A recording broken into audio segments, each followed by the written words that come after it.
नमस्कार दोस्तों, मैं मंजू गिरी अपने यूट्यूब चैनल पर सभी दर्शकों का बहुत बहुत स्वागत करती हूं। और मैं आप सभी के बीच एक चुटकुला नाच गीत लेकर आई हूं। कहारवा गीत है, बहुत सुंदर गीत है। सुनना, गीत जैसा लगे कमेंट में ज़रूर बताना दोस्तों। और हम अपने सभी नए दर्शकों से हम निवेदन करती हूँ, रिक्वेस्ट करती हूँ कि जो हमारे चैनल पर नए दर्शक आते हैं, प्लीज़ हमारा चैनल सब्सक्राइब करें और हमारा भी सपोर्ट करें। तो चलिए दोस्तों, हम सुनाते हैं आपको।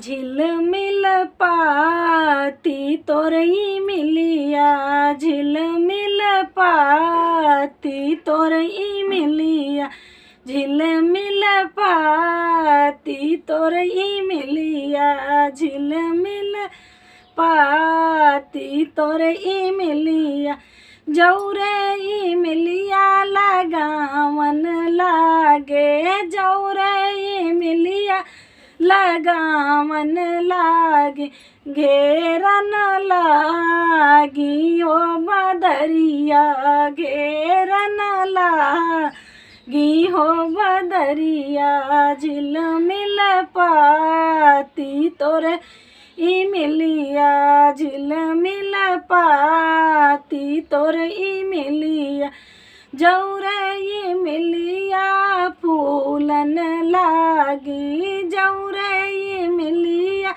सिंचन लागे, गरजन लागी हो बदरिया, गरजन लागी हो बदरिया, झिलमिल पाती तोर ई मिलिया, झिलमिल पाती तोर ई मिलिया, जौरे मिलिया गोड़न लागे, जौरे मिलिया बाढ़न लागी, बरसन लागी हो बदरिया, बरसन लागी हो बदरिया, झिलमिल पाती तोर ई मिलिया, झिलमिल पाती तोर ई मिलिया, जौरे बदरिया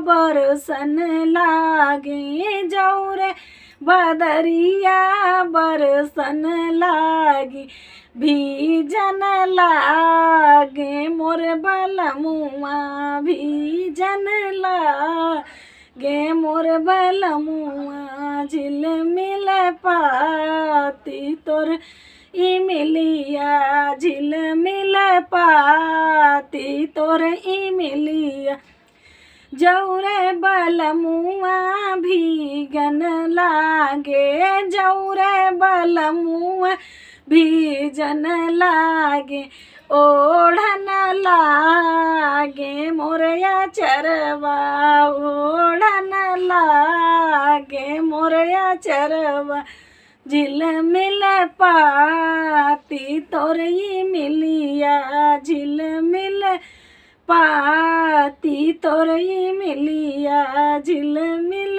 पाती तोर ई मिलिया। धन्यवाद दोस्तों, वीडियो जैसा लगे कमेंट में बताना।